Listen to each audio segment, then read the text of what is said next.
Well, let's take a look at the starting lineup as the cars roll up onto the back straightaway for a couple of pace laps. Set by the rule book, Ron Silk, the defending series champion and current point leader, is on the pole. He'll line up alongside Justin Bonsignor, who's pulling double duty today. He'll be in the NASCAR Xfinity Series race later on today. In the second row, the iconic blue number 3, Jake Johnson, the winner at Monadnock earlier this season, alongside the 64 of Austin Beers with 3 top 5s in 2024. Patrick Emmerling starts 5th. He won a non-points modified race here several years ago in a Whelen modified tour car. Craig Lutz will start 6th. The 7th starting spot goes to the number 22 of Kyle Bonsignor, and then Trevor Catalano will start in 8th in the number 56. The rest of the Catalano clan will start 9th and 10th. The oldest brother, Tommy Catalano, will start 9th. Tyler Catalano will round out the top 10. 11th starting spot goes to the number 18 of Ken Hagee, and the 12th starting spot to the veteran driver Tim Conley in the yellow number 4. Starting 13th, Tyler Ripkema took a race off, but he's back. Had a strong run here a year ago. He'll roll off 13th alongside Melissa Fifield in 14th. The 15th starting spot in the 8th row, the number 58 of Eric Goodale. He'll start alongside Doug Colby in the Tommy Baldwin Jr. number 7. You go back to row number 9, Jake Lutz is in for Bobby Santos, who couldn't make it to the track on time because of a travel scenario for him. We'll get more into that later. Gary McDonald will roll off to his outside in 18th. Row 10 finds the 00 of Andy Jankowiak alongside the number 89 of Matt Swanson. Ryan Preece, NASCAR Cup Series driver and modified ace, has got his family modified, starting 21st. Chase Dowling, 2018 winner of the Musket 250 here at New Hampshire Motor Speedway. He starts 22nd. Back in the 12th row, 23rd starting spot goes to the 06 of Sam Ramo, and alongside of him, the bright number 17 of Anthony Nocella. Mike Marshall makes his second career Whelen Modified Tour start today here in New Hampshire. Matt Kimball, a native of the short tracks here at New Hampshire, he'll take a try at the Magic Mile today. 27th starting spot finds the number 38, Luke Baldwin of the Baldwin Racing family, making his first ever NASCAR Whelen Modified Tour start alongside the former champion of the Modifieds in the number 79, John McKennedy. Andy Seiss and John Michael Chenette rounding out the starting lineup for today's Mohegan Sun 100. Let's take a look at the race analysis for today's event. Today's race, a historic battle for modified competition. It'll be 100 laps. The temperature has cooled quite a bit from what we saw here yesterday. 63 degrees, 12% chance of rain. Fuel, you could make it almost the entire way on one tank of fuel. You need just a little splash of gas to get the whole way. The tire change today, these teams were awarded 12 tires when they showed up at the track today. They can take any combination of 12 as the day goes on. We'll take a look at some of the keys to the race today. It's all about the draft here at New Hampshire Motor Speedway. That sets us up for 3 important keys when it comes to race day. And among them, you want to stay in a position, clean pit stop to have room to be able to race for it at the end. You're looking to stay within the lead draft. This is a track that all of a sudden you can't make up a lot of ground if you get back 15th, 20th at the end. You got to be within the top 5, and you've got to time that last move to the checkered flag right. Up atop the flag stand here at New Hampshire Motor Speedway, a representative of the Mohegan tribe, Dan Quidgen, will be the individual to throw the green flag in the Mohegan Sun 100.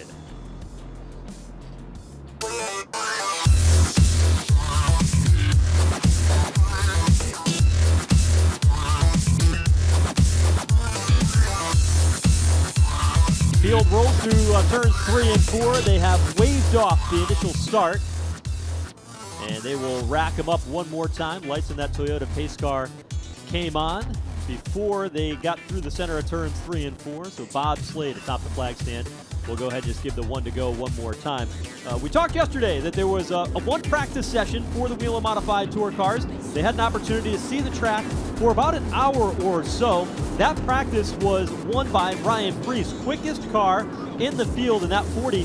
But Pete, you alluded to it when we came on air today, that Ryan Preece, because the points set the starting lineup today, the owner's points, Ryan Preece has only run one race this season. He's 21st on the starting grid. He will start deep in the field today. And as you mentioned in the keys to the race, you want to be in that lead draft, even this early on in the Mohegan Sun 100. So he's got some pedaling to do to get to the front. Ron Silk, Norwalk, Connecticut driver. He's a defending series champion. He's had a great year this season already on the Whelen Modified Tour. Expect him to be strong. He's got a couple of victories here at New Hampshire Motor Speedway. He'll start on the pole by virtue of that starting lineup set by the rulebook. The field now on the back straightaway, and Ron Silk has elected to start in the outside lane, so the silver number 16 car is the point leader. He is the pole sitter for today, and to his left elbow is going to be the 51 car of Justin Bonsignor, a three-time winner here at this racetrack. Up off turn number 4, looking for the green flag in the Mohegan Sun 100. It's Silk and Bonsignor to bring them to green. Silk will nose the lead just to the end of the straightaway, but here comes Bonsignor with a bold move down on the inside in the first turn. Bonsignor powers up ahead. He's the defending race winner of this event a year ago, had a lot of strength early on and drove away from the field. But right now he's a car length ahead of Ron Silk, who rides in his tire tracks to the outside. The young driver Jake Johnson driving Old Blue, winner at NASCAR Speedway for his first career win just a couple of weeks ago, challenging to the bottom. And speaking of a challenge, here comes Silk with a run back to the front, down on the inside of Bonsignor. He'll try to make the pass down into turn 1. Already a lead change when they came across the line.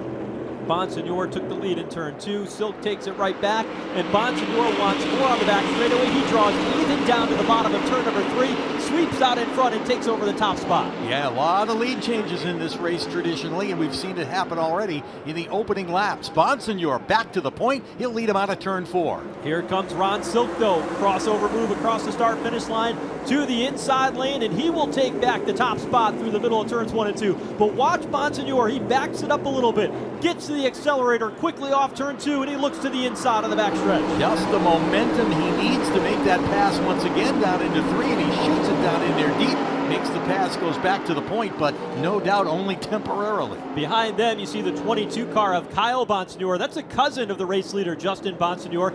He's on the bottom, but the outside lane draft is working pretty good. Craig Lutz gets by him, Trevor Catalano. His older brother, Tommy Catalano, in the 54 is right there. And the leaders in a freight train off the second turn and down the backstretch. Here's Silk again with a peek to the bottom. Looking inside in turn 3. Silk draws even, gets ahead. Austin Beers riding in the 3rd spot, closes in on Bonsignor. Yeah, Beers has a great view of this, and no doubt learns a little when he watches these other guys when they make the move, and he too would like to pull out a line and make a pass. The draft snakes down into turns 1 and 2. Now, it's a little different than the stock car style draft you might see at Daytona, Talladega, or Atlanta, but these modifieds make such a big hole in the air that the draft is on all day long as Bonsignor goes back to the point. Yeah, just as he's done several times, gets around the inside of Silk and goes back to the lead as they head out of 4 and across the stripe to complete another lap in the Mohegan Sun 100. If you follow modified racing, you know that there is no love lost between Justin Bonsignor and Ron Silk. Ron Silk, his crew chief, one of his best friends, is the crew chief for Justin Bonsignor in that 51 car. And they know each other well, and they've had their battles over the years for the championship, and there's more already still on the racetrack now. Patrick Emmerling is on the move. He looks to the inside and completes the pass over Tommy Catalano. Just like we've seen up at the front, right there in the middle of the pack, some passes making news here, like Emmerling, who moved to the inside and made that move, still in that mid-pack draft. You're watching the battle here between the 1 of Emmerling. He rides 7th at the moment. You see how close they are with Tommy Catalano in that 54. Now Tyler Ripkema diving to the inside in turns 3 and 4, trying to pick up a spot on both Catalano and Emmerling as they come off turn 4. Yeah, trying to make that stick. They barely touch out of turn 4, but Ripkema just can't get the momentum out of the turn, and now he gets passed by Kobe. You see the value of the draft as Ripkema just gets freight trained after trying to make that move. Great job by Tommy Catalano to make that move over Patrick Emmerling and pick up the spot just outside the top 5, riding 7th. Yeah, Ripkema trying to find a spot where he can get back up into the draft. He's doing a good job to hang with those guys on the inside, but nothing's opening up for him on the top. You see Doug Kobe in the 7 New York running a Bugsy Stevens tribute scheme, and there's smoke Smoke coming out of the 7 New York of Kobe as he goes through turns 1 and 2. It started billowing off the end of the front straightaway, and that car is smoking heavily. Yeah, that could be trouble as they start to scurry around him. There goes Emmerling again with another pass. Meanwhile, up front, you've got Silk being chased by Bonsignor, Beers, and Johnson, as it has been since the start. Out in front, you see Ron Silk leading the way, Justin Bonsignor. 5 cars packed tightly together off turn number 2 in that lead draft. Kyle Bonsignor, he was making moves early on, and he was trying to hang on to that draft among the lead cars, but he has since slid back a little bit. The 7 New York of Doug Kobe continues to smoke out the right side. No doubt a lot of discussion going on between the crew and Kobe as to what that issue may be, keeping an eye on the gauges as they race down into turn 1. And we've got the caution flag. Caution is out. There's a car stopped along the back straightaway. It's Mike Marshall who has made contact with the outside safer barrier here about 3/4 of the way down the back straightaway at New Hampshire Motor Speedway. Mike making his second Whelen Modified Tour start. Made a start at Thompson Speedway Motorsports Park earlier the year as part of Icebreaker Weekend in April.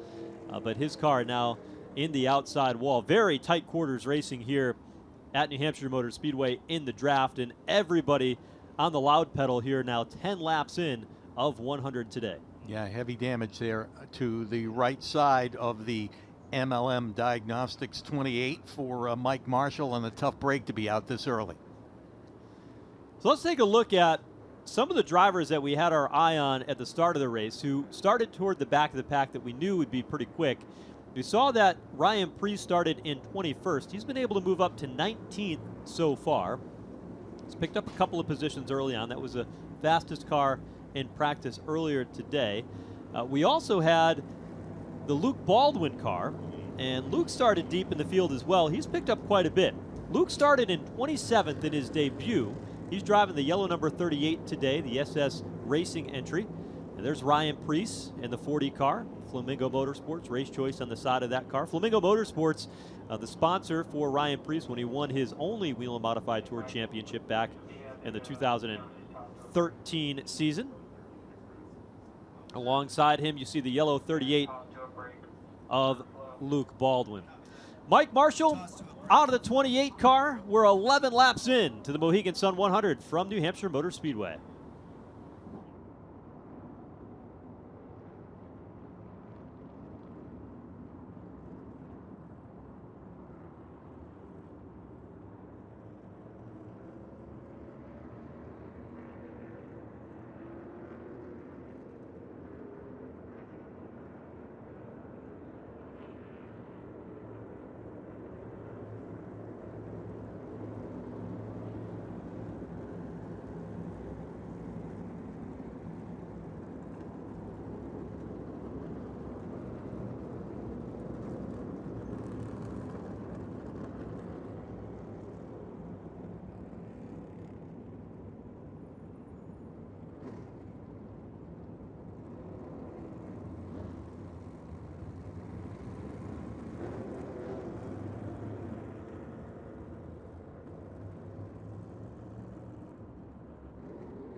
Back here at New Hampshire Motor Speedway, it's the 7th race of the 2024 schedule for the NASCAR Whelen Modified Tour. Today, the Mohegan Sun 100 working the first caution of the morning on lap 13 of today's event. Mike Marshall got into trouble along the back straightaway and made contact on the right side of his number 28 modified along the back straightaway. That car has since been cleared off the racetrack, and many of the modified faithful out here on the hill, one of the most popular places to watch along the back straightaway here at New Hampshire Motor Speedway, enjoying the action here on this early morning. Camping here at this racetrack, always very, very full. The parking lots are full, even with the weather in the area, and the faithful are here to see open wheel modified competition. And Pete, so far, several lead changes among two of the veterans of the series with Justin Bonsignore and Ron Silk. They've been up on the wheel for the first 10 laps of green flag competition. Yeah, we talked about early on some of the guys that were starting in the back because we did not have typical qualifying. Guys that we saw that were fast in practice yesterday, but because of lining up according to the rule book, they ended up going to the back. One of them is Matt Swanson in the 89. He had started back in the 20th spot. He is up to 11th and seems to be among the best of the guys that we saw fast in practice yesterday and have to come from the back. So he advanced quite a few spots in the first 10 laps of this race. Doug Coby in that 7 New York is back down on pit lane. Coby, a 4-time winner at New Hampshire Motor Speedway and a 6-time Whelen Modified Tour champion. Certainly a Hall of Fame driver when it comes to modified competition. They've got the hood off on that 7 New York. They're looking on the right side to see whether or not they can determine, is it a leak, is what is going on that's creating the smoke for that 7 New York. Now, the car owner for that car is Tommy Baldwin. His son, Luke Baldwin, is driving the 38 car today for a different team and making his debut. This is a team that is very, very well respected. Dave Lewis there with Robert Yates Racing Engines on the right side of that race car, trying to see if they can diagnose exactly what the issue is. And they've got wrenches in hand as Doug Coby now goes down one lap, sitting on pit lane here at New Hampshire Motor Speedway. A tough break for Doug. He's got 4 wins here, but it's been 8 years since his last one in 2016. And he was right in the mix in a photo finish in this event 1 year ago. But certainly now with problems on pit road, as it looks like they're going to try to take the valve cover off that right side of that 7 New York to see if they can determine maybe he dropped a valve on that engine. Yeah, and they're ready to slap the hood back on as soon as they can. Interesting paint scheme on that car as they salute the great Bugsy Stevens, who passed away just a couple of weeks ago at the age of 90. Bugsy, the 3-time NASCAR national champion, and of course a big star in the early days of the modifieds. Thus the paint scheme saluting the great Bug Stevens on the Tommy Baldwin Jr. number 7. And a great tribute that was held at the Seekonk Speedway, the last race on tour for the NASCAR Whelen Modified Tour, celebrating Bugsy. His entire family, all the fans and the race teams lined around the outside of the Concrete Palace and had the opportunity to honor Bugsy Stevens one last time on track. So, field is now doubled up on the back straightaway, getting set to go. They'll see lap 17 when they come across the granite stripe of the 100 here today for the Mohegan Sun 100. The front row will have Ron Silk on the bottom. Justin Bonsignore, the race leader. We've seen the strength of the outside lane. He has decided the top lane. Now, unlike the National Series, it's only the front row that can decide whether or not they want to start on the inside or the outside. Justin Bonsignore, race leader, chose the outside. Everybody else, odd number of positions on the bottom, even number of positions on the outside. No choose rule in the Whelen Modified Tour. Pace car hits the apron down at turns 3 and 4, ready to get back after it here at the Magic Mile with Justin Bonsignore and Ron Silk on the front row. Green flag back in the air, and they're side by side across the stripe and down into turn 1. Silk sweeping up in front, using that bottom lane of the racetrack. But how about the young Austin Beers out of Northampton, Pennsylvania? Just does not have the launch off turn number 2. He'll give up third, and here comes Bonsignore with another bid for the lead. Yeah, that outside line is the way to go, particularly coming out of the turn and firing down the straightaway. And that evident again by Bonsignore, able to sweep underneath and make the pass as they head down the front stretch. Austin Beers rather, falling back on the inside of the track. That moves Trevor Catalano in the 56 car inside the top 4, but now they're 3 wide for a moment, getting through turns 1 and 2. They sort it out. That is some close racing as again we look for another pass for the lead, and that's the case down into turn 3. There's Silk with the move as he's done several times in this race already. Makes the move on the inside, sweeps past Bonsignor to go back to the point. A tight pack comes across the line again. Silk, Bonsignor, Jake Johnson. And you've got Trevor Catalano in 4th and Kyle Bonsignor, who's rallied back inside the top 5 to ride there in 5th in the 22 car. And you can see the hassle with being on the inside as it has happened to Austin Beers as he continues to fade. Down on the inside, can't get back up into the draft and continue with a move back to the front. Talk about cars that are on the move. Look at the car who rides in 6th. That's Eric Goodale in the 58 machine. Goodale has had a rough season, and he split this car with his cousin Timmy Solomito, who's driven for a couple of races. They made wholesale changes to their approach coming into this race. Eric's been extremely frustrated. He's driven from 15th up to 6th so far in this race. His car looks better than it has all season. And he's always been close here at New Hampshire and certainly looking to get to the front. We're only 20 laps into this Mohegan Sun 100. He's got plenty of time to work his way to the point. And those pit stops that we saw under that one and only caution allowed the field to shuffle quite a bit, brought some of the drivers that were at the tail end of the field forward, including Luke Baldwin and Ryan Preece, who you see working through turns 1 and 2 to the back straightaway. That yellow 38, Luke Baldwin, making his debut. Ryan Preece, 26-time winner of the NASCAR Whelen Modified Tour, directly behind in the 40 car. And that lead pack again, led by Bonsignor as they head off the 4th turn and down across the stripe. Everybody settled in, just following in the draft at this point. Can't say enough about the driver of that 56 car riding in 4th, Trevor Catalano. First time seeing this racetrack. He's had 6 events this year, been in the top 5 twice, came home 12th at Seekonk. These big racetracks, he's done really well. You go back to the race at Richmond earlier in the year, he came home 3rd. Did Trevor Catalano. He's been such a bright young talent as a young man, with the 3 Catalano brothers all competing in the Whelen Modified Tour here this season, and he's been the bright spot of this team, and very impressive to see how quickly, as a rookie, he's adapted to modified racing at this level. Yeah, he's got the family bragging rights for sure so far in 2024. Let's see what he can do with the rest of this race, the Mohegan Sun 100 at New Hampshire. They snake their way down the backstretch through turns 3 and 4. Mostly flat turns here at New Hampshire Motor Speedway. You see these modifieds run that 3rd groove. That's where the banking is about 7 degrees. And these modifieds, you can drive them in a lot deeper than you can the heavier stock cars that we'll see later in the race weekend. Talked about Luke Baldwin, who got just out of that upper groove and gets past, trying to get back up into the drafting situation as we see another car on pit road, the 00 of Andy Jankowiak in trouble. Yeah, Andy Jankowiak pulls that car down to the attention of his crew. The Steve Mendoza entry will get some work there. You see some good action here. There's Matt Swanson in the number 89 car, back up front. Silk able to get back ahead of Justin Bonsignor as they make their way down the back straightaway. Bonsignor will cross him up again midway down the back straightaway and try to jump that out in front. 6 cars in that lead draft has now got about 20 car lengths back to the 7th place machine as they continue to try to create some distance back to Ryan Preece, who rides by himself in 7th. Yeah, they keep trading the lead off back and forth between the 51 and the 6. It looks like work, it looks like it's nerve-wracking, but they'll tell you it's a blast the way they go back and forth to the lead like that. Here's Silk again to challenge to the bottom for the lead. A little bit deeper in the pack, though. We continue to watch some great action, too. There's good action up front with Silk charging to the front.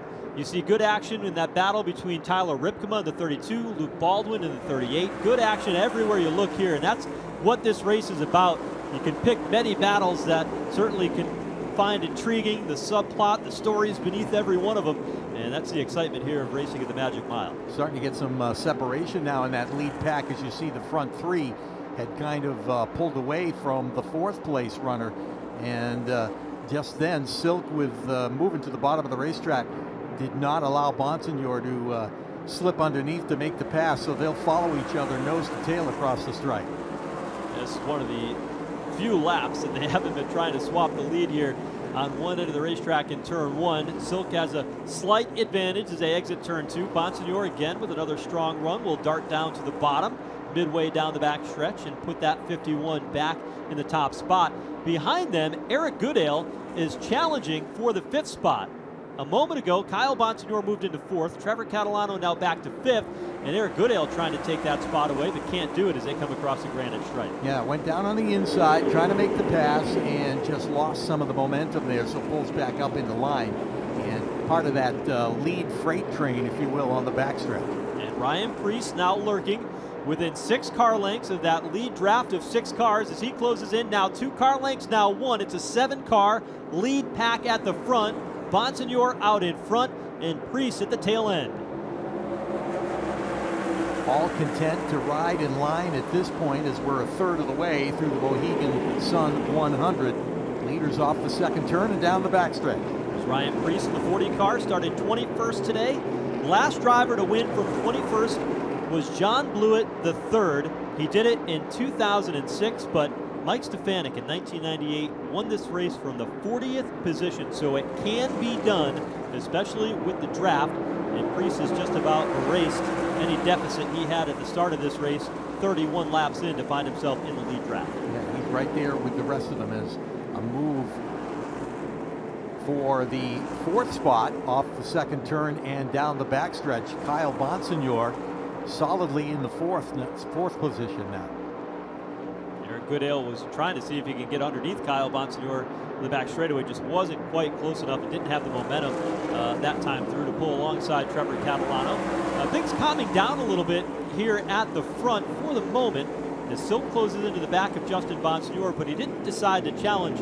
And you know, Pete, you get to this point in the race where they tested the waters for 25 laps or so, and they know what they have in the race car, they know what their opponent has in the race car, and all those things go back into the memory bank as we get towards the finish at the end of this race in 100 laps. Yeah, the guy who's probably picked up the most as far as information goes is Jake Johnson, running in 3rd in the number 3 as he's watched those front 2 trade the lead back and forth several times. So he knows what's worked for them. So when he's ready to make the pounce, he'll be able to do so as he's hanging on the back bumper of Ron Silk down the backstretch. Jake Johnson has been so impressive here now in a full-time season in that 3 car. And he's been fun to watch riding there in 3rd. He sits 3rd in points, won that first race at NASCAR Speedway earlier this season. And he's been a bright spot, very similar to the spot that we saw Austin Beers in the 64 a year ago. He had a great run at Seekonk, led to the late going, and then a late race restart closed everybody up, and he got beat by one of the best in the business, Matt Hirschman, especially at that racetrack, nearly scored his first win of the 2024 campaign. But it wasn't meant to be for Austin Beers.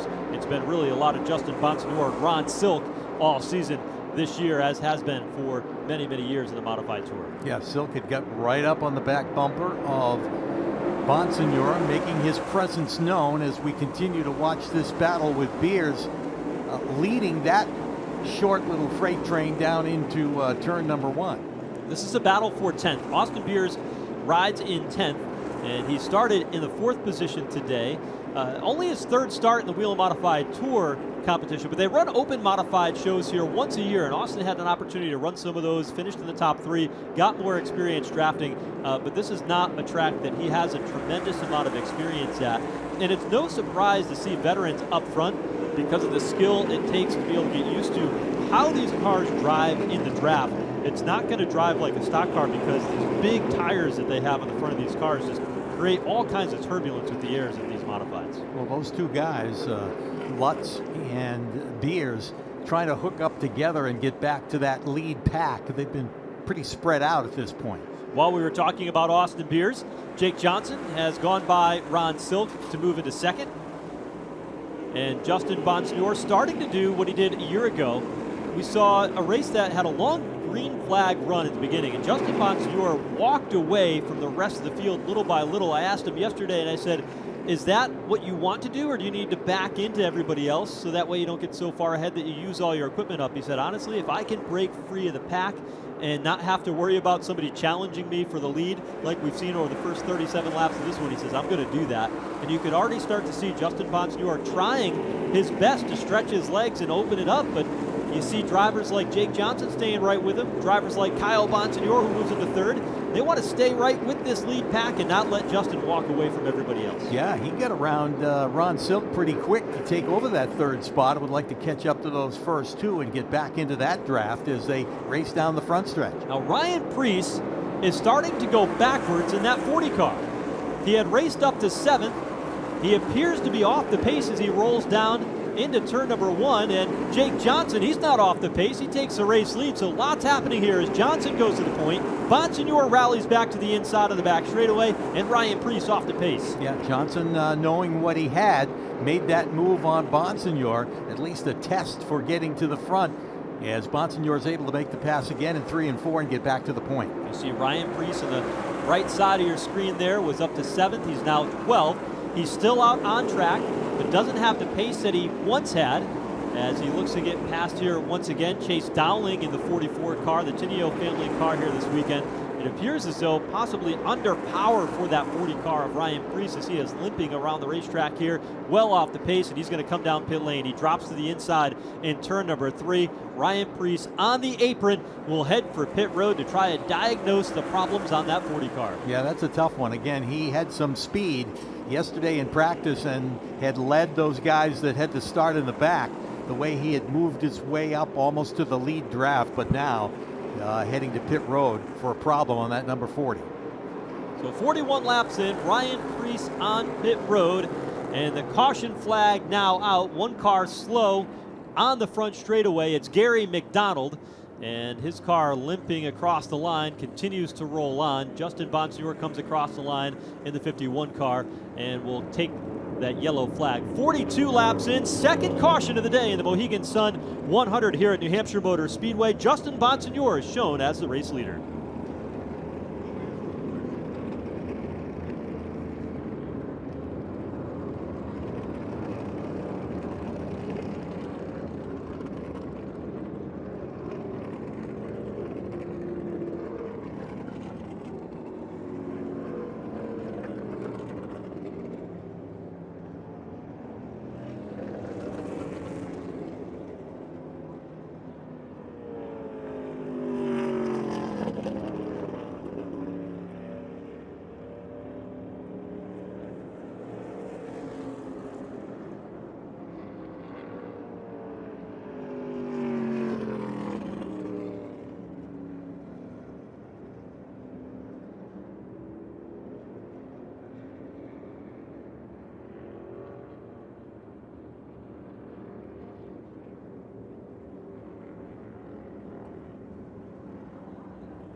Pit road is open. The field on pit lane to try to get new Hoosier Racing tire. Justin Bonsignor comes in as the race leader.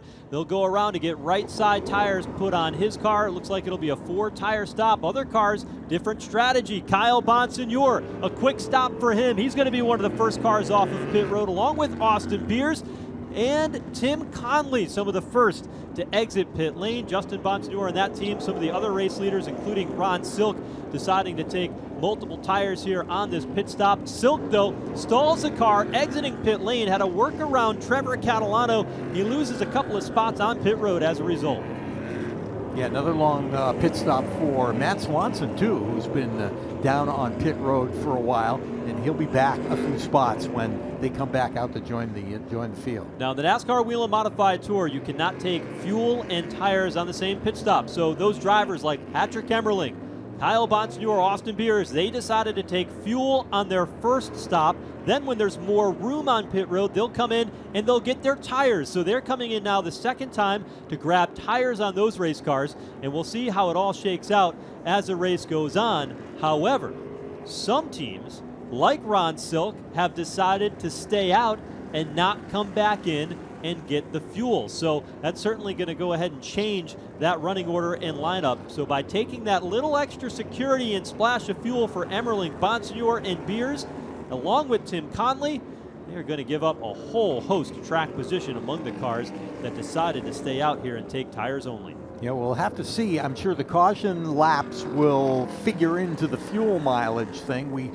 At the beginning of the show, we talked about the fact that the window is about 90 laps, be 10 laps short, certainly if they were at speed for the whole thing. So don't know whether that figures into their equation or not, but we'll have to see. In the meantime, they got great track position as they'll line up right behind the pace car. Well, we've had a couple of cautions already, 2 cautions so far, and this is one of those races that if you get enough cautions, you can probably go 105 laps or so.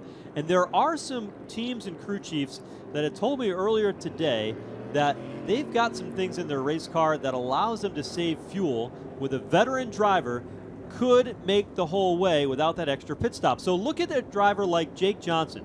Jake Johnson came down pit road second.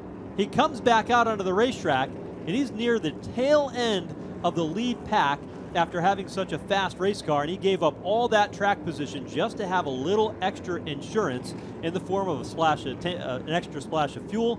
There was a couple of cars that came down pit road twice, among them Austin Beers, Jake Johnson, Tyler Ripkema in the 32, Kyle Bonsignore, and Andy Seiss all came down pit road for multiple stops. There is the Jake Johnson number 3 car, and he is very deep in the field. He'll restart back in the 13th position when we get back under the green flag. Well, and we're just about halfway through. By the time we do go green, we'll be at just about the halfway point of the Mohegan Sun 100 here at New Hampshire Motor Speedway. So they're going to have to fight their way back to the front. This is going to be interesting. It's almost like starting all over again with a 50-lapper. Certainly is. And with those new tires, one of the things that the drivers say, the tires aren't necessarily going to equal a lot of speed, but what they do equal is maneuverability and the ability to drive your car wherever you want it. We're coming up on that halfway point, and you're going to need all that maneuverability to try to keep your car out in front and stay with that lead pack, as we talked about at the start with one of our keys to the race today. 1 to go signal has been displayed from atop the flag stand. Whelen Engineering lights have gone out around this Magic Mile New Hampshire Motor Speedway. The front row will have Justin Bonsignore, who continues to be the race leader on the outside, Eric Goodale with a good pit stop, and then everybody else stacked in behind, including Ron Silk, and how about Luke Baldwin, now running 4th on the outside of the second row in his debut of the Whelen Modified Tour. And all the way from 28th starting position, John McKennedy up inside the top 5. We haven't mentioned him much today. This is going to be interesting when we get back to green. McKennedy making his 100th career start, won the championship in the series 2 years ago. He'll start 5th on the inside of the 79 car. Pace car leads them through turns 3 and 4 and peels off onto pit road. We get ready for the restart as they come around to complete 47 laps. Green flag flies from New Hampshire, and they are dead even across the line. Eric Goodale keeping pace with Justin Bonsignore into turn number 1, pushes him up the racetrack. Goodale to the race lead for the first time today. Now Silk to the inside of Justin Bonsignore on the back straightaway. Yeah, Goodale using a lot of the racetrack down into turn 1, and that forced Bonsignore to get out of the throttle, but he's able to maintain second place even with all those guys charging up behind him. 17-year-old Luke Baldwin in the 38 machine takes sole possession of 3rd. Ron Silk and John McKennedy backpedaling on the inside lane of the racetrack. To the outside comes everybody else, including Trevor Catalano, Tommy Catalano in the mix as well, as that bottom lane moving backward. Yeah, they're looking for a place to get back up into the draft if they can. We've got those cars down on the inside trying to work their way back up there. How about Chase Dowling in the 44 car? We have not talked about him at all today. His first run driving the Tineo number 44 has just moved into 5th. Here's a move by Bonsignor as he takes a peek to the inside down into turn 1. He's able to make the pass.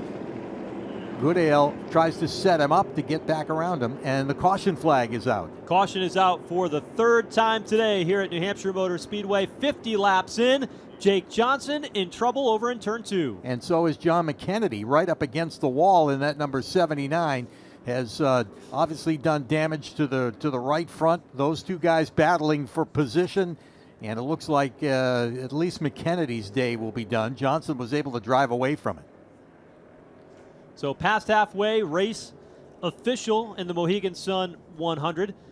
John McKennedy stuffed in the outside wall in the middle of turns 1 and 2.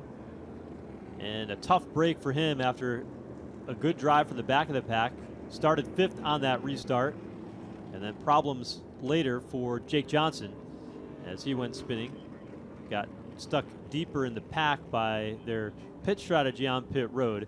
Another look at it here as they go down into the turn.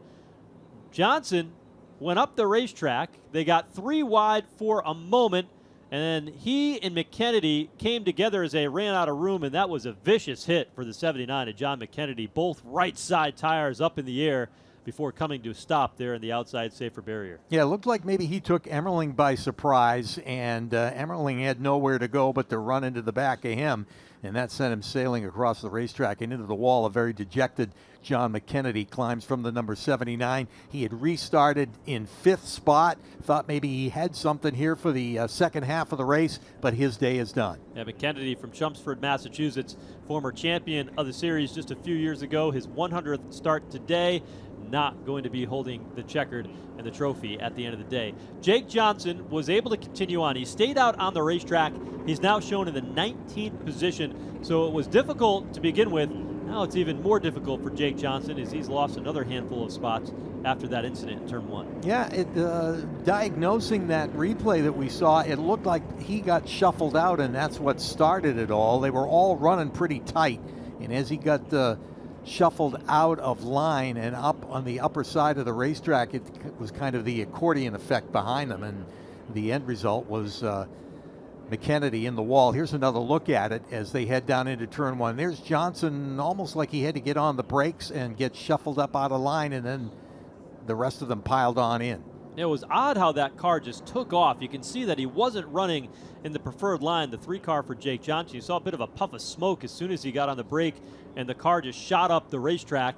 And then you see Craig Lutz come into the bottom trying to fill the hole to the inside, and when McKennedy, I think, probably assumed Johnson was going to stay up in that high groove, and when Johnson tried to gather it back up, the 3 of those cars just really ran out of real estate and contact was made. And unfortunately for John McKennedy, he got the worst end of the deal and made hard contact between turns 1 and 2. But Johnson, I think he's going to be all right for the most part. He stayed out onto the racetrack, and let's see, pit road has been open for the past couple of laps, so looks like he'll be able to continue on without too much problem.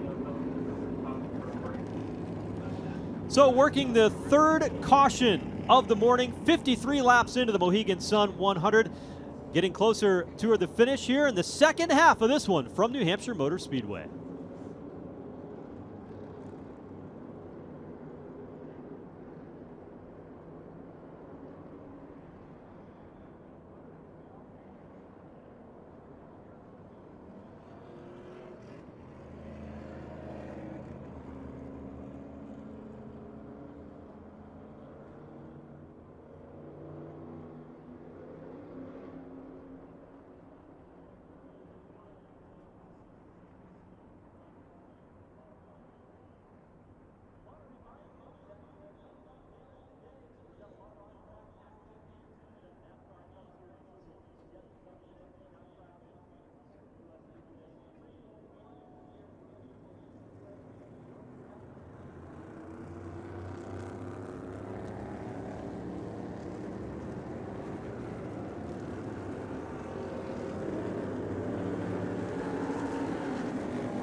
New Hampshire Motor Speedway, host of the NASCAR Whelen Modified Tour on a, well, cloudy Saturday morning here in the Granite State. Field doubled up for the restart one more time in turns 3 and 4. Eric Goodale, the race leader, will opt to restart on the bottom lane of the racetrack. Justin Bonsignore has been up front all day long alongside as the pace car heads in. The field pours onto the front stretch.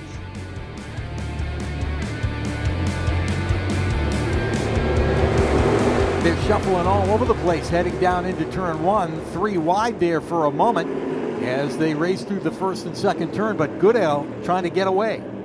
He's got a car length in hand over Justin Bonsignore as they hit the back straightaway. Tommy Catalano now in the third spot. Luke Baldwin in the mix. Here's Bonsignore again to take over the race lead in turn 3. Side by side behind them for fourth as Chase Dowling, and we've got trouble. One car up in the air through the safer barrier to the high lane of the racetrack. Ron Silk also involved. I believe it's a Craig Lutz 46 that got up in the air through turns 3 and 4.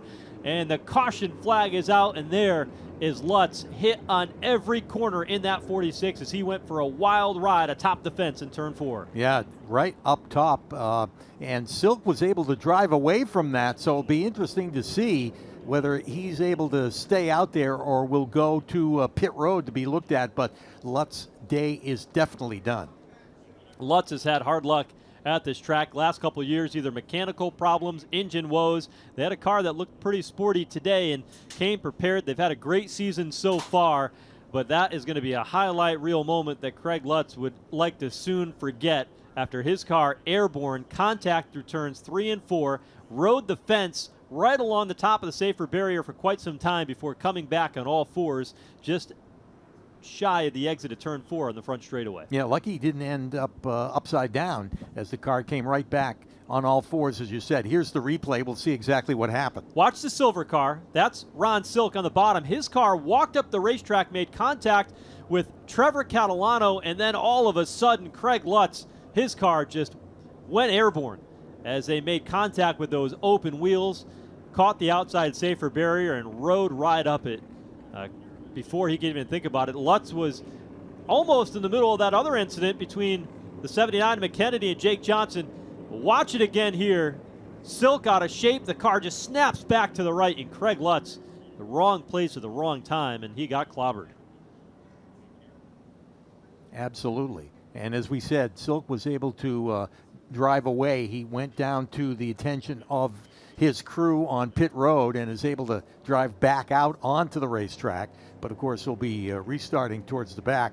You can see damage to the Nerf bar on the right side of that number 16.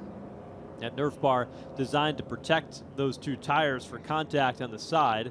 But when you hit that front tire there into the side of another race car, really, really hard to avoid damage there. Silk's car really took off on us. This is the second time we've seen that. Jake Johnson, and now on the other end, Ron Silk, that car just got out from underneath him there in turns 3 and 4. Yeah, it seemed like it snapped, like almost that it wanted to spin, and as he corrected, and then it snapped to the outside, and he caught Lutz and ran him into the wall. So definitely a tough break, actually, for both of those guys, but Silk able to continue. The track conditions here this weekend a little bit different than what these modified drivers are used to, because typically we'll have the rubber laid down from the NASCAR Xfinity Series or from the NASCAR Cup Series, depending on when the race is running. Think about it, if the race was run when it was originally scheduled later on today, you would have had Cup practice, you would have had Xfinity Series practice. And so, the track doesn't have all that rubber. It's got the Hoosier rubber on the racetrack, and we've seen a couple of cars skate around a little bit. Might be just a little looser than it usually is, just by the virtue of the weather and the schedule change of what we've had on track.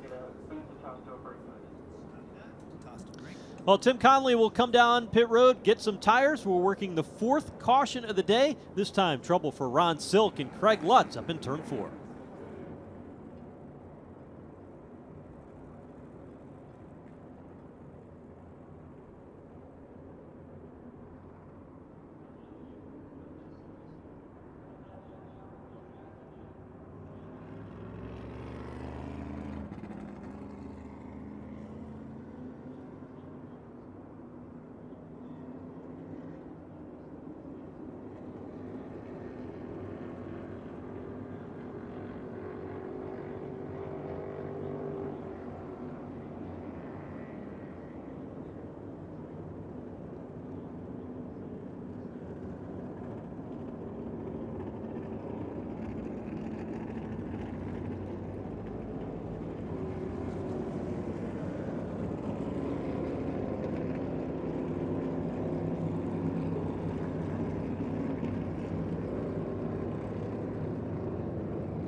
40 laps remain in the Mohegan Sun 100 at New Hampshire Motor Speedway. Craig Lutz, lots of damage to that 46 car, is on the rollback, headed back towards the NASCAR Whelen Modified Tour garage. And his day is done after a heavy lick up in turns 3 and 4 with contact from Ron Silk and a wrong place, wrong time kind of crash for Craig Lutz as we work under the caution flag. The current race leader is Eric Goodale. Eric Goodale has had a dismal Whelen Modified Tour season. He came into the season and decided, I'm going to run part-time. I'm going to split this seat with a very successful modified driver named Timmy Salamito, both drivers out of Long Island, both from the same family.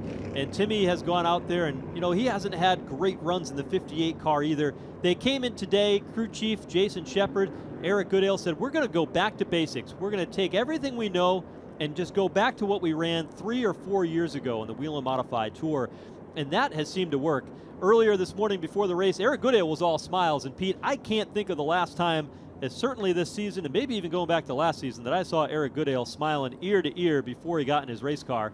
And now we all know why. Yeah, he knew he had something, that's for sure. So typical of any sport, back to fundamentals, and doing that with that car too, and it's proven to be the right move as he will restart from the front when we get back going again. We've got one more lap under caution before we get back to green flag racing. There's a lot of film study that takes place in NASCAR competition, just like any other sport, whether it's a stick and ball sport or NASCAR.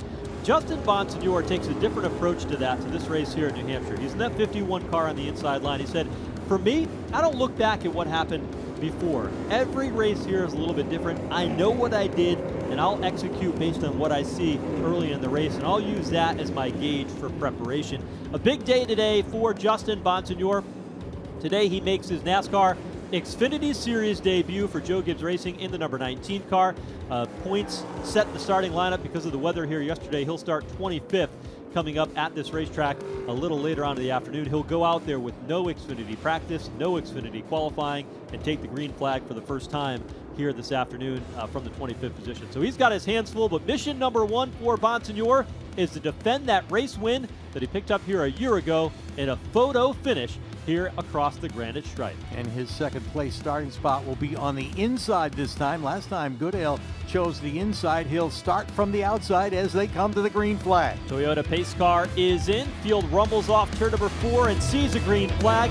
This time Eric Goodale decides to take the outside lane. He's got a good jump on the field in turn 1.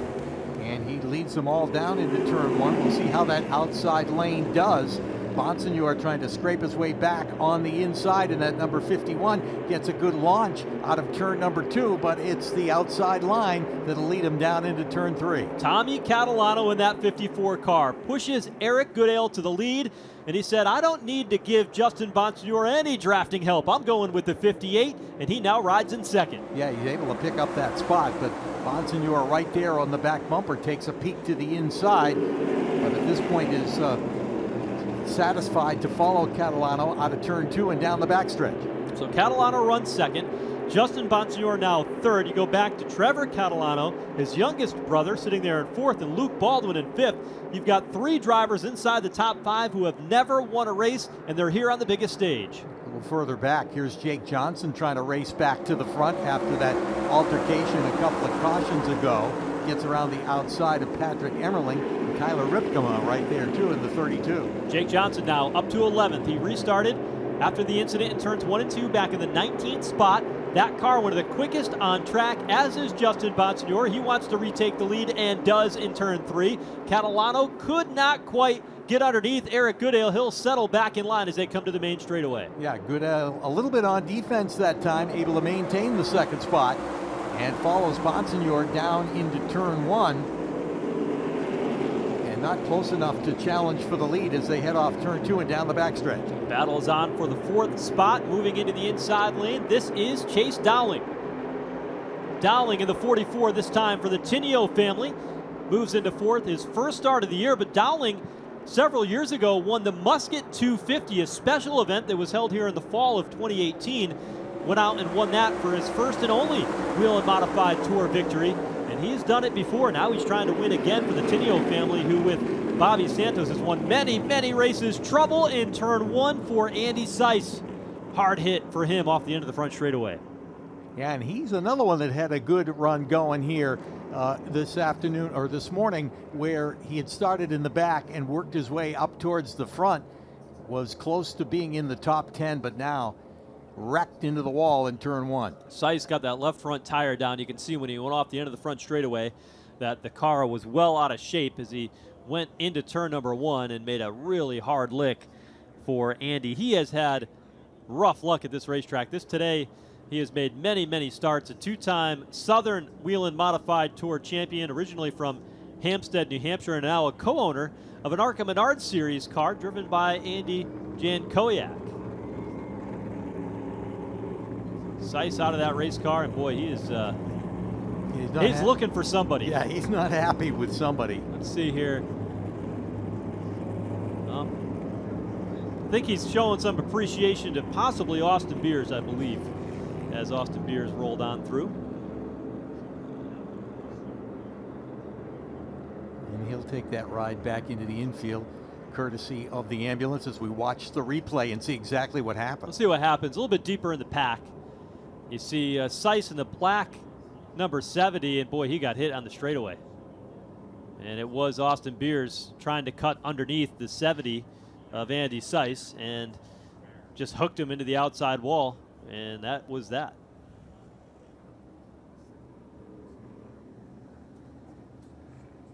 Get another look at it here. It'll be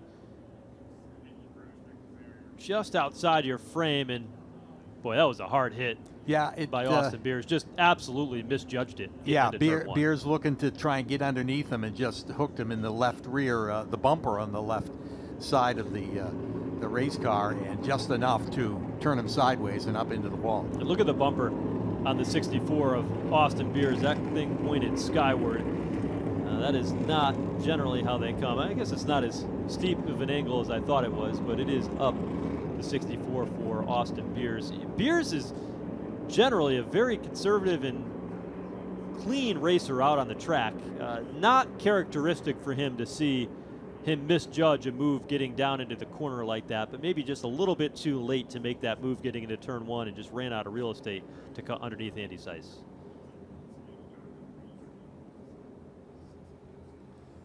Not intentional, evidently, but still not a good moment for Andy Seiss, as that number 70, the Rockingham boat car, getting on the hook and headed back to the pits. Heavy right side damage. So we've seen quite a few incidents here today in a race last year that only had 2 cautions, and one of them was because of, well, I won't say it, but the stuff that pauses races for a period of time when the clouds are out.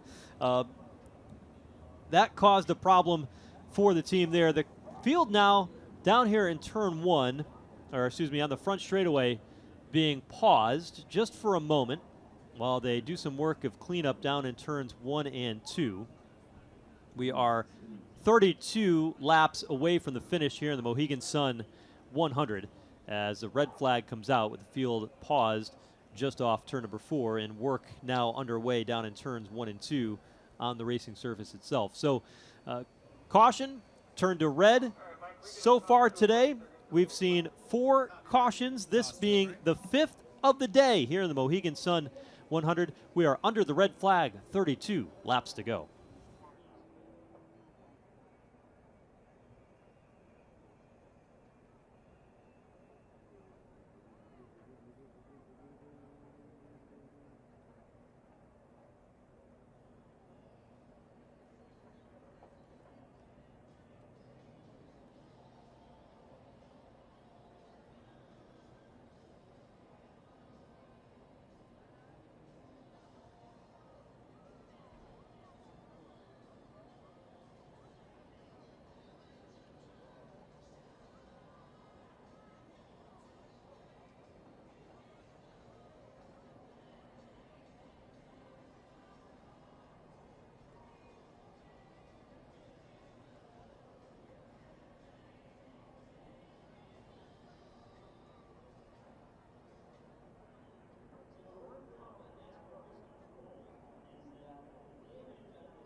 Well, the red flag has been lifted. Caution back out here at New Hampshire Motor Speedway as the field rolls through turns 1 and 2. Repairs still underway up in turn 1 where Andy Seiss made heavy contact. You see the welder out there trying to repair the damage to that safer barrier between turns 1 and 2. Pretty good crowd here on hand here this morning for this Whelen Modified Tour event, the Mohegan Sun 100, as they continue to circulate under the caution now. 31 laps from the finish here this afternoon. This race, 76th running of the Whelen Modified Tour here at New Hampshire Motor Speedway. Get another look at what happened going down into turn number 1. Austin Beers got into the back of Andy Seiss off the end of the front straightaway, and that right front pushed right into the wall for Andy Seiss out of Hampstead, New Hampshire, ending his day with a hard hit in turn 1. Yeah, it looks like he might have actually punched a hole in the wall, and that's what they want to repair. Yes, there's some give to that wall. It is a safer barrier, but that doesn't mean that once it's done with its give, there isn't a chance to rip it up, and that's the case, as you pointed out, the welder down there trying to fill the opening in the wall. So we'll wait till that gets done before we turn them loose, and some drivers taking advantage of this caution flag to get on pit road. Among them, Tyler Ripkema is down on pit lane. Back in is Tim Conley. We see the Tyler Catalano 84, John Michael Sinet, and Ken Hagee all coming down pit road to get some service here today while we've got a little bit of time here as the laps wind down under the caution flag here in the Whelen Modified Tour Mohegan Sun 100. The NASCAR Whelen Modified Tour's got a busy summer schedule as the summer rolls on. Next race will mark the halfway point. It'll be here in the state of New Hampshire. It'll be off to the Monadnock Speedway up in Winchester, New Hampshire. It's the Duel at the Dog, Saturday, July 20th, Monadnock Speedway. Lancaster Motorplex up in Western New York on August 6th. Thompson Speedway Motorsports Park, one of the highlights of a Wednesday night program, August 14th, and Oswego Speedway on Labor Day weekend. The series continues on through Riverhead Raceway in September, Monadnock Speedway again, North Wilkesboro Speedway for the second year in a row. Back to Thompson in October for the World Series of Speedway Racing, and the champion will be crowned at the Martinsville Speedway in Virginia, where the winner will get one of those famed grandfather clocks, and that'll wrap up the 2024 NASCAR Whelen Modified Tour schedule. Yeah, a lot to go yet, as a matter of fact. So, yeah, this race will be certainly a big boost to some of those guys that are fighting in the point standings, but we'll get a long way to go here in the 2024 season. Yeah, it's a lot going on, and we have seen, I think, some of the best racing of the Whelen Modified Tour in recent years. You go back to the race last time out at the Seekonk Speedway. Now here today at New Hampshire, we've seen multiple lead changes along the way. Unbelievable the way we've seen Justin Bonsignor fend off the challenge. He's led 50 laps so far. Eric Goodale's been out front. Ron Silk, Patrick Emmerling, all being shown as race leaders throughout the day. We've seen some of the young drivers come up and mix it up. We saw Trevor Catalano toward the front. Luke Baldwin has picked up 22 positions in the race from where he started today. He rides in 5th. There's been a lot of storylines in this one that has certainly made it entertaining, and we are still a long way from the finish. Yeah, well, great lineage there for Luke Baldwin, and no doubt he's had a lot of conversations over the last week with people that have had real success here at New Hampshire Motor Speedway, and goes in with a head full of good ideas, and it's proving that he listened well, as you pointed out, solidly inside the top 5 at this point, and a great run going here this morning. Yeah, Luke Baldwin drives that number 38. It's a car that's owned by Hermie Sadler, former NASCAR racer, and Virginia State Senator Bill Stanley. It's Sadler Stanley racing out of Virginia. They usually don't run that many races in the Whelen Modified Tour, but they had this car prepared, and Bobby Labonte had driven it in the 38 car back at the Richmond Raceway earlier this year. Baldwin's a third-generation driver. His grandfather, Tiger Tom Baldwin, a 6-time winner of the NASCAR Whelen Modified Tour, one of the greats on Long Island and beyond. His dad, Tommy Baldwin, who won the Daytona 500 as a crew chief in 2002 when Ward Burton won He's been a Cup Series car owner. He's been a consultant, a crew chief, you name it. He's done about everything you can in NASCAR racing. And now Luke Baldwin said, I'm going to take it further.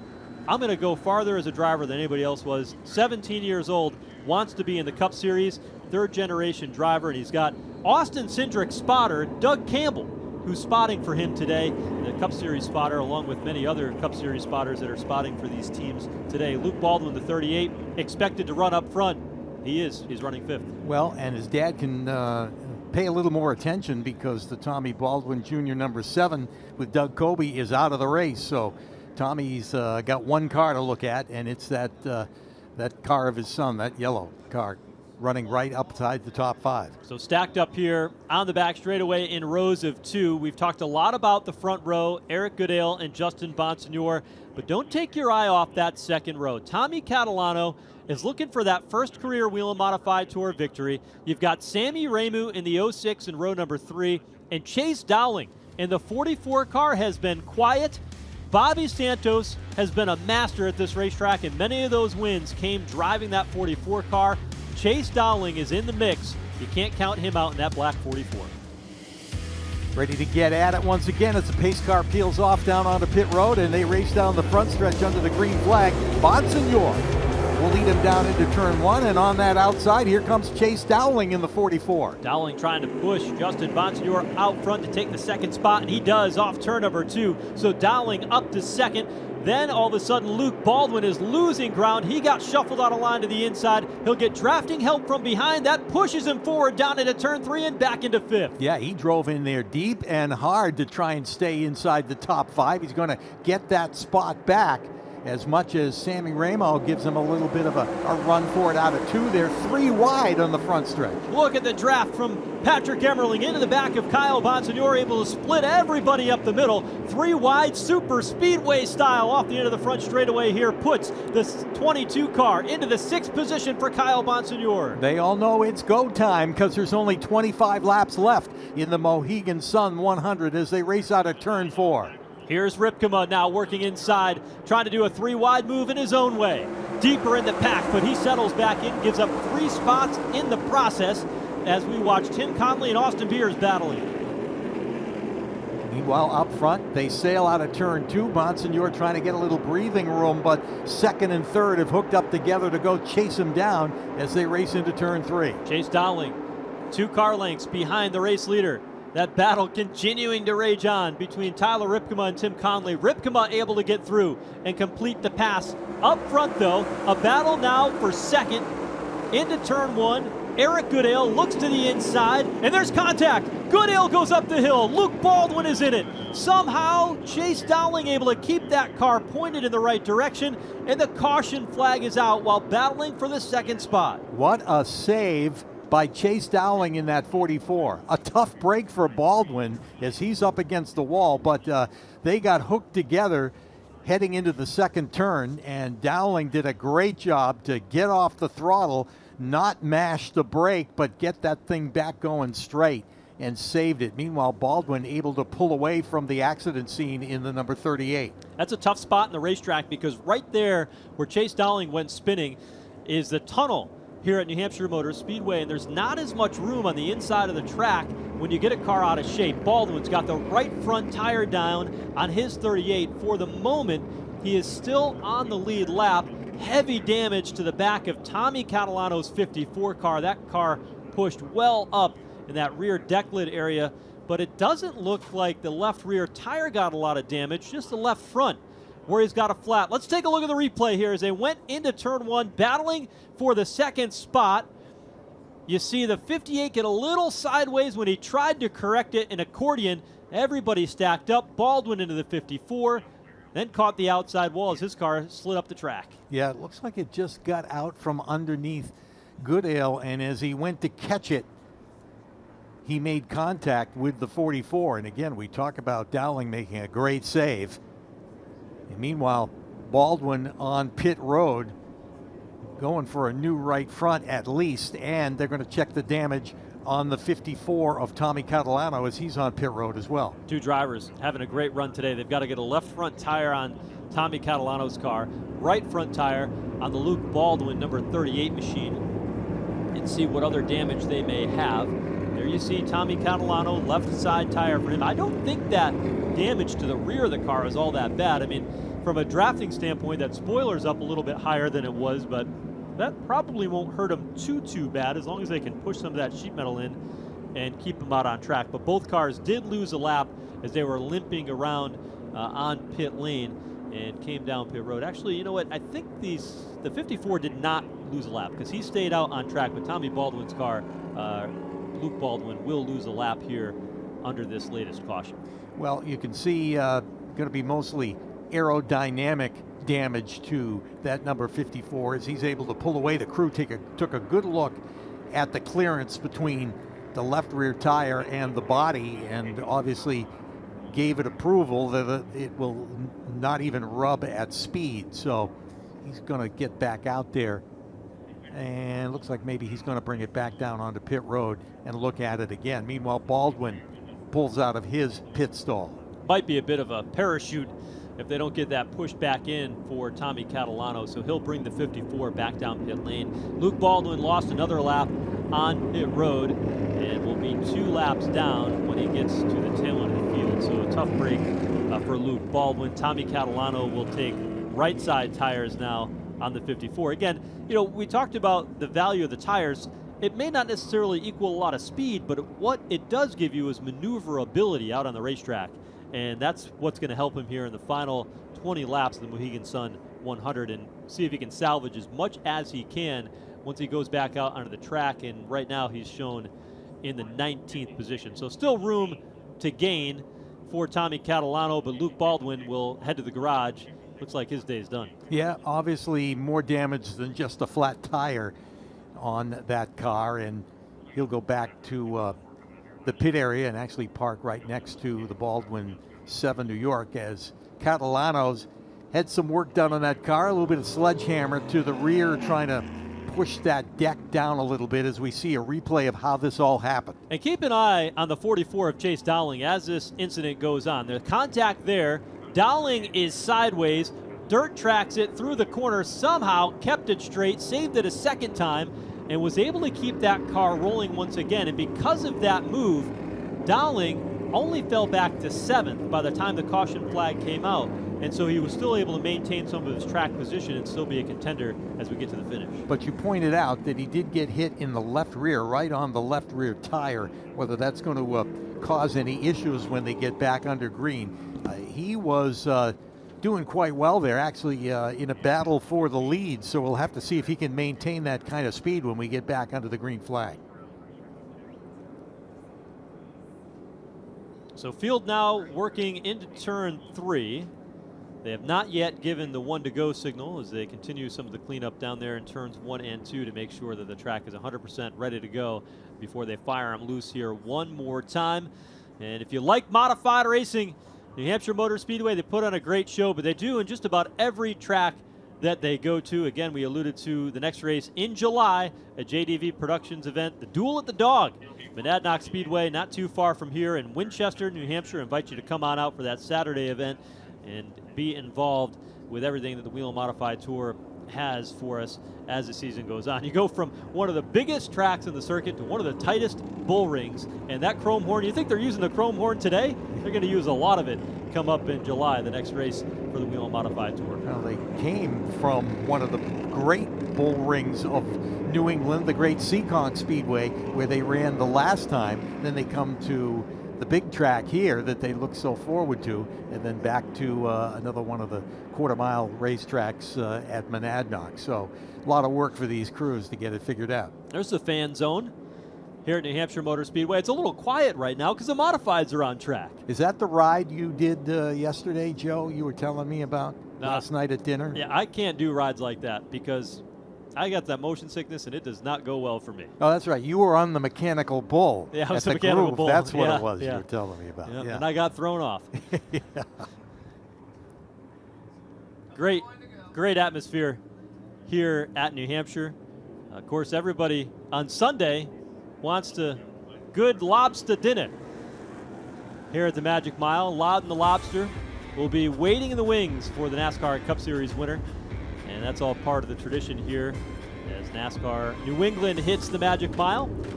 So the field has been given the 1 to go signal. It'll be 16 laps to go when they see the green flag. We've seen 6 cautions so far today. And it's Bonsignore on the front row, both of them. Justin on the inside, his cousin Kyle Bonsignore on the outside in the 22 car, and they'll go toe-to-toe here on this restart. Yeah, for the Bonsignore family, bragging rights here as they'll go at it once the green flag drops with just 17 laps to go in the Mohegan Sun 100 here at New Hampshire. Patrick Emmerling in the 1 car will start 3rd. Jake Johnson in the 3 car has rallied back up to 6th. These cautions in the late going have helped him. He's going to be a factor before it's all done. Pace car ready to head for cover on pit lane. 16 laps to go when they get the green flag in the Mohegan Sun 100 as the field rolls through the restart zone. There is the green flag, and there goes that inside row. It is the 51 of Bonsignore taking Emmerling with him down into turn 1. Patrick Emmerling may be the best drafting partner in the field as he pushes Justin Bonsignore to the race lead, but Kyle Bonsignore in the 22 goes to the outside groove. He'll challenge for 2nd on the back straightaway as Emmerling gives a big shot into turn 1. The Catalanos tied up in turns 1 and 2, and that'll bring out the caution flag for the 7th time.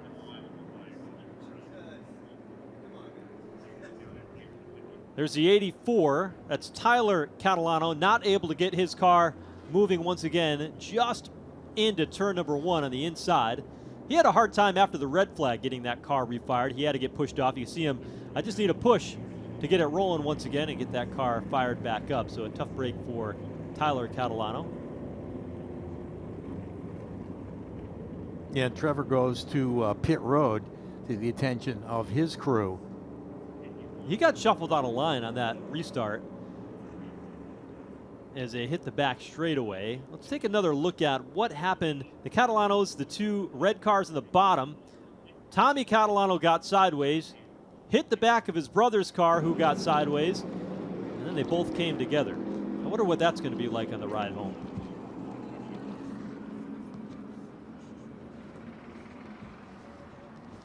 Got taken out by his older brother. And it's been a rough go with the Catalanos. They have had a lot of good showings like they've got today, but now, 16 laps, 15 now from the finish, just can't put it together to get those top 5s that they show the strength of all day long. And tough break for that entire family with Trevor getting shuffled out of line there on that restart off turn 2. Tyler's car finally refired and rolling back out on the racetrack. And Tommy, the issue that he had, in a wrong place, wrong time incident in turns 1 and 2.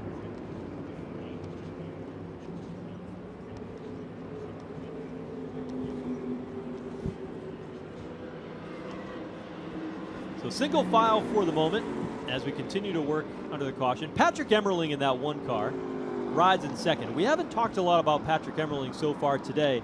He's another driver that is running full-time in the Whelen Modified Tour, back once again, has a non-points win here at New Hampshire Motor Speedway.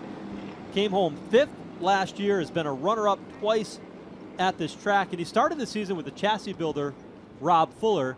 But a couple of races ago, they parted ways. Rob Fuller, to focus on his business and refining that, continues to support and help that number 1 team. But he's got the championship-winning crew chief from 2022. There's a team that has had a lot of strength and a lot of speed, but similar to what we were talking about the Catalanos, they haven't been able to finish the races. Riverhead Raceway, they had a piece of debris get stuck to their race car from another car in an incident. They had to come down pit road, get it taken off, and sacrifice a top 5 running position. But now Emmerling's up front and will have an opportunity to challenge Justin Bonsignore. We've seen how fast that car has been pushing cars in the draft. Let's see what he can do when he's on the front row with an opportunity to take the race lead.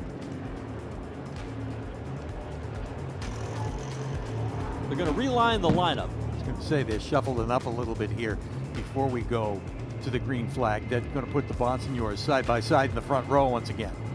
The reason for that, in the Whelen Modified Tour, the start and finish line is the one and only timing loop. And the last one that the entire field crossed was when they got the green flag. And that is why you see Justin Bonsignore and Kyle Bonsignore back on the front row. And really the reason for that is because most of the tracks that we go to, they've got one scoring loop. This track has a Cup Series, but that doesn't come into play. They keep the rules the same for all the tracks that they run on. Field coming to the green flag. It'll be 12 laps to go when they get the green. Pace car is in. Justin Bonsignore with help from Patrick Emmerling behind as they get the green. Side by side down into turn number 1. Bonsignore by a length will lead him through the first and second turn and down the backstretch. Kyle Bonsignore with a much better start that time will remain second. Gets the draft again from Patrick Emmerling. Sideways off the end of the back straightaway is a bit of contact. Bonsignore ropes it back in, and then Justin able to open up the 2-car length advantage. Yeah, Kyle got a pretty good shot from Emmerling, who was pushing him down the backstretch, but able to keep it straight and race across the stripe. Again, Bonsignore 1 and 2. How about drivers back into the mix? We were watching Jake Johnson in the 3-car. Ron Silk has now raced his way back inside the top 5 after that incident he had in turn 1. So Silk back up to 5th. And we saw the strength of his car in the early stages of this. Does he still have the magic to challenge for the win today? Yeah, and this is important for him in his chase for the championship as he's able to get back up towards the front. These cautions have benefited him to gain positions, and with just 10 laps to go, he's making a charge back to the front. The top 2 able to break away ever so slightly from 3rd and 4th as Eric Goodale looks inside of Patrick Emmerling in turn 3. He's able to make that pass by working the bottom into 3. Now let's see if Emmerling's going to cross over and try to take it back as they race across the stripe. Can they track down the top 2 though? Justin Bonsignore and Kyle Bonsignore running 1st and 2nd. You see 10 car lengths back to 3rd. Tyler Ripka making moves to the inside of Anthony Nocella. There's contact there. Yeah, those guys are going to have to get together in a freight train if they're going to catch those top 2. They continue to drive away.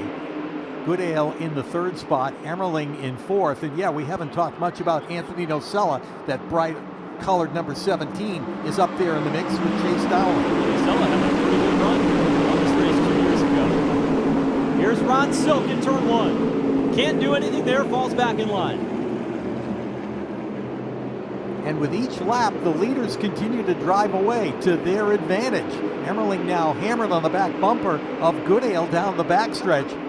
Again, those guys would all like to hook up and catch those leaders. Off turn 4. Justin Bonsignore with 8 laps to go. 7 as they come across the line, and a healthy advantage back to 3rd, 4th, and 5th. That's the battle that we see on the right side of your screen. Eric Goodale leading that draft in 3rd. Patrick Emmerling in the 1 car, the 16 of Ron Silk. Side by side behind is Tyler Ripma. Makes a surgence here at the end of this one to try to get inside the top 5. And again, they race together, but they're not closing in trouble. That's Anthony Nocella up against the wall in the number 17. That's going to bring out a caution flag. Caution out once again. Nocella knocked out of the groove to the outside of turns 3 and 4. In that 17 car for Michelle Davini, racing since her late husband Mike Davini passed in April, and this race team continues on with Anthony Nocella behind the wheel, and he will keep that car rolling, but not without some contact first. And he's not happy with Tyler Ripma.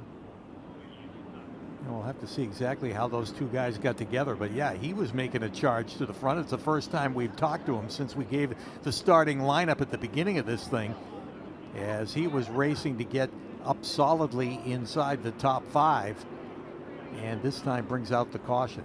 There are going to be a lot of unhappy people at the end of this race. We have seen quite a few upset drivers and teams in a very intense race. Let's watch this. The 32 of Ripkema on the bottom, Anthony Nocella in the 17 of the outside. They got down into turn number 3, and like we've seen many times today, the car just did not stick on the bottom. Ripkema drifted up, contact was made, and Nocella into the outside wall. Well, and Nocella did a great job to not get in there any harder against the wall. He kind of drifted on all 4s all the way up to the edge of the wall and just barely bounced off with those Hoosier tires, and he's able to keep going without having to hit pit road. So 95 laps complete. I want to go back to that pit stop that we saw just before halfway. There was a couple of cars that came down pit road twice to be able to get that little extra insurance, that little extra fuel. Among them, the 22 car of Kyle Bonsignore. The rest of the leaders, as you roll through the field here, they have not come down pit road that second time for fuel. We talked about the fuel window being 90 laps, and we've had a lot of cautions here today that should allow it to extend. Ryan Stone, the crew chief for the 51 of Justin Bonsignore, told me earlier today, he said, you know, a couple years ago we had the race and we tried to stretch it the entire way on fuel, and coming off turn 4 we lost the race because the fuel started to just give up a little bit coming to the checkered, and that has to be on the mind of Ryan Stone and Justin Bonsignore as we get to the finish. Kyle Bonsignore, he got that insurance, he's good to go. Is there overtime in our future? Is this the final finish? It'll be a 3-lap shootout for the Mohegan Sun 100, and it's about to get wild. Yeah, and if it doesn't go green to the end, that's when maybe some concern about the fuel if we end up getting into overtime here, as they're doing the calculations now to count the number of caution laps we've had and how much the driver's been able to save. We'll find out when we get back to green flag racing as the lights have gone off on the pace car, and they'll turn them loose next time around. The drivers have said that when you come to the white flag, you want to be the driver leading the race. That way you can control the final lap. We'll see if that plays out to be true here today. 3 laps to go. The Magic Mile has lived up to the billing here today in New Hampshire. The pace car will head for cover. Justin Bonsignore squaring off against his cousin Kyle Bonsignore on the front row.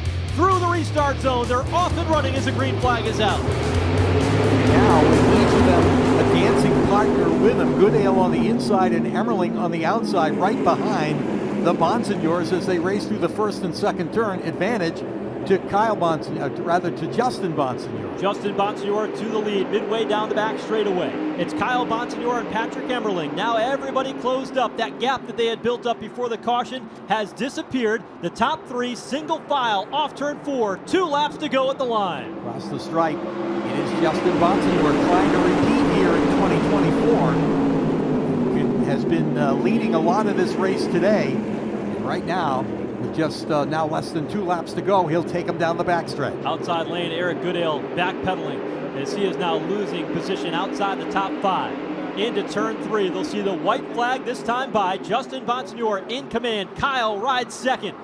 Third, you've got the Emmerling number 1 and Chase Dowling in 4th. White flag is out in New Hampshire.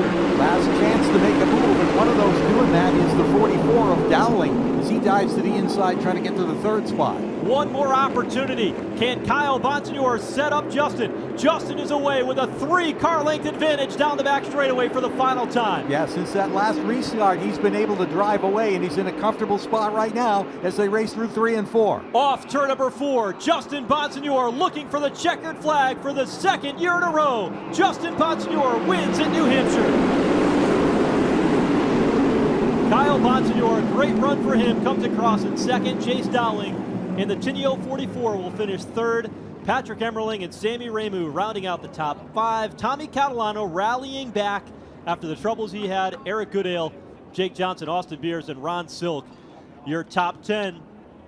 But it's Justin Bonsignore, a dominant performance, led 78 laps today to win another here at New Hampshire Motor Speedway, his 3rd win at this track, and back-to-back victories for the 3-time champion Justin Bonsignore. And he's got another race to do today. He'll be in the SciAps 200 for the NASCAR Xfinity Series. This has got to give him a little bit of confidence going into that ride. Well, objective number 1, check the box for Justin Bonsignore. He got the job done here at New Hampshire Motor Speedway and did exactly what he needed to do. He'll spin around to grab that checkered flag. What a run, what a job for Bonsignore, and the strength that he had with that number 51 car. Had everything he needed to be able to capture victory today and did it in dramatic fashion. What a race for Justin Bonsignore here today.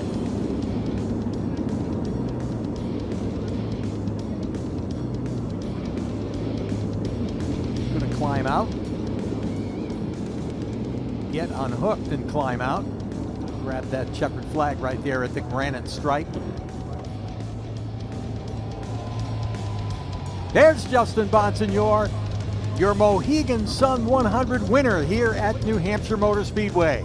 Picks up that Sunoco checkered flag from Sean Houlihan, the NASCAR Whelen Modified Tour official. And, you know, it'll be a really good day if Justin Bonsignore is holding that flag several hours from now with the Joe Gibbs Racing Toyota right behind him. What a day for him. Certainly going to give him a bouncing step. But now he's got to adjust from this sleek, lightweight, modified with these big tires to that heavy NASCAR Xfinity Series car that's going to drive a whole lot different than what he just did for 100 laps here today. Well, he's going to get to enjoy this for a little while, as he's got, as you mentioned, a little time between this race and the next one.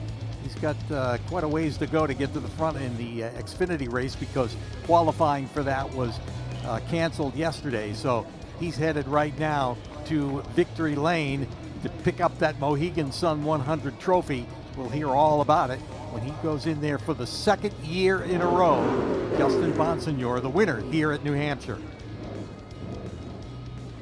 The Bonsignore will make his way down to Victory Lane here at the Magic Mile. A big day for him indeed.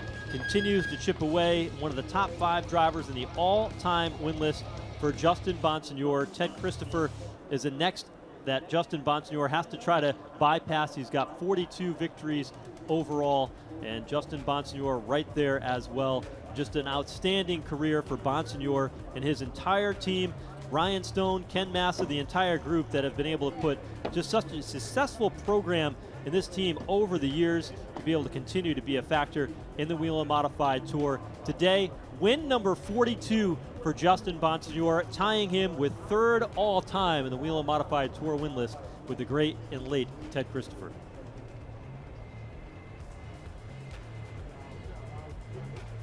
Congratulations, even from some of the other competitors that came to Victory Lane.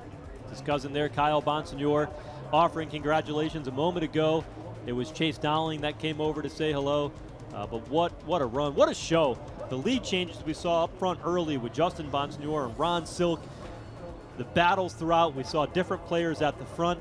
We saw some tempers flare, and there's going to be some conversations, I'm sure, among teams and drivers after this one to discuss what happened out on the racetrack. And that all lived up to the billing of another fantastic finish here at New Hampshire. Yeah, and this will tighten up the points race a little bit too, as Silk was 16 over Bonsignore coming into the weekend. Silk officially finishes in the 10th spot, and of course Bonsignore with the win. Big congratulations from family in Victory Lane, and soon he will get to enjoy it. We'll hear about his win, his 2nd in a row here at New Hampshire. Wife Taylor and young son Evan joining his dad in Victory Lane here at New Hampshire. There's Justin's dad stepping in to offer congratulations. Ken Massa, a big part of the opportunity for him to be able to run in the NASCAR Xfinity Series later on today. His car owner in this modified number 51. And this could be the start of a very, very big day for Justin Bonsignore. Bonsignore climbs out of his car. Let's go down to Victory Lane.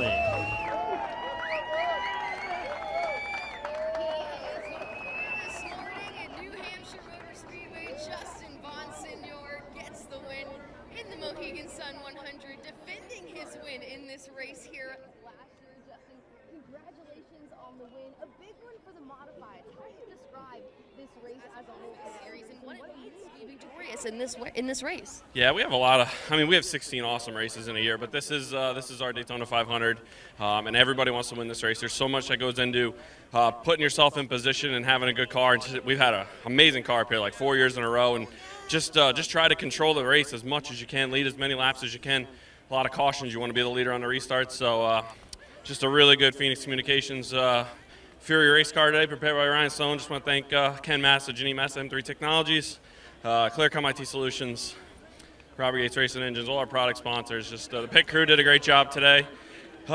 Just out of breath. It's mentally tough to control and understand what you need to do on these late starts and late restarts. And my cousin and I have raced against each other since we were 8 years old, and my dad just said this might be the first time we didn't crash each other. So that was awesome of him. We had some strategy there trying to help each other, and it's cool. I think we're in 1-2, so that's pretty awesome.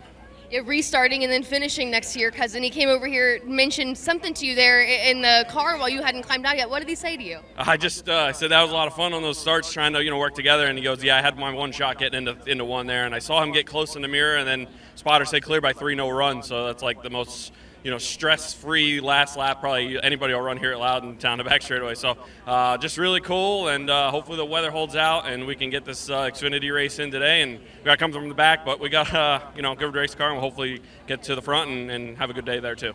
This is such a big day for you, getting ready to make your Xfinity Series debut here in a few hours. How special is it to start this day with a win?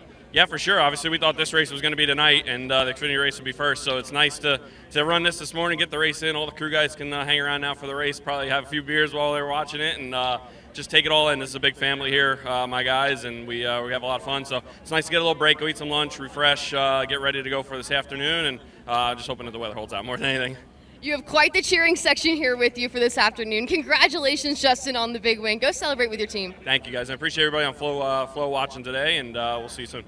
Strong start to the day here for Justin Bonsignor. Picks up his 3rd win at New Hampshire Motor Speedway.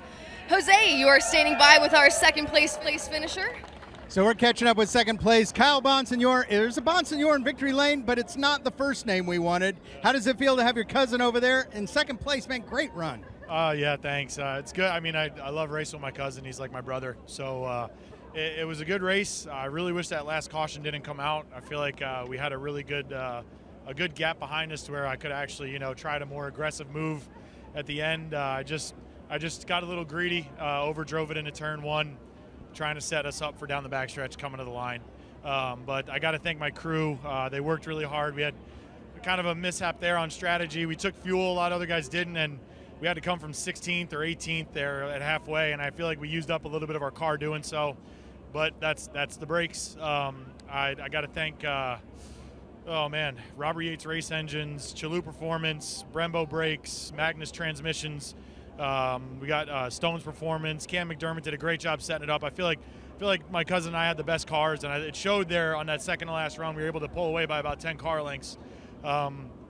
Just wish it would have went green for those last 4 or 5 laps, because I feel like we would have been in a better spot having more room behind us, because you got to be cautious there. They could pounce at any time. So, but no, I mean, overall a good race. We've had a rough start to the year, so this is a good momentum builder, good points day. We had a couple of cars in front of us wreck. So got to say hi to everybody back home, all my family in Illinois, and I'll see you guys. Thank you so much. Great job. Second there for Kyle. Catching up with Chase Dowland's 3rd. The race here at New Hampshire always puts on a good show. Great job in 3rd. Yeah, it was exciting for sure. We started 22nd and drove up to 2nd there and had a little altercation, put us back to 8th there. But, Tinio Motorsports gave me a great opportunity filling in for Bobby for this show. So I got to thank them, their sponsors, Harshaw, Kevin from S&S. There's so many people that helped me along the way. I haven't raced a race car in 6-7 months. This is my first race for the year, so not making excuses. I had a ton of fun. Just got to thank all the Tinio guys.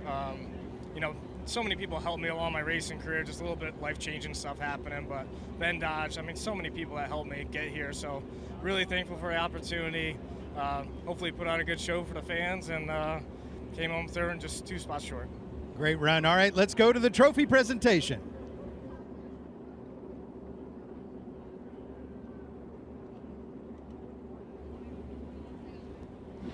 Down here in victory lane, Justin Bonsignor defending his win here at New Hampshire Motor Speedway, about to receive this beautiful trophy on behalf of the Speedway and on behalf of New Hampshire Motor Speedway and Mohegan Sun.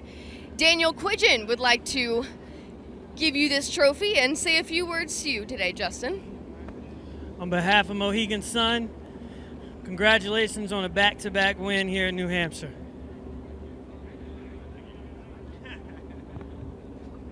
There it is, ladies and gentlemen, Justin Bonsignor, your winner down here in victory lane, the Mohegan Sun 100 at New Hampshire Motor Speedway.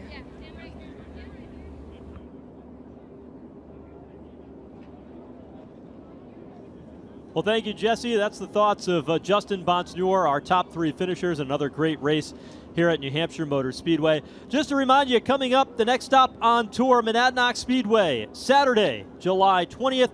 Not too far from here in Winchester, New Hampshire. You go on to Lancaster Speedway, beginning of August. Thompson Speedway Motorsports Park on Wednesday night, August 14th.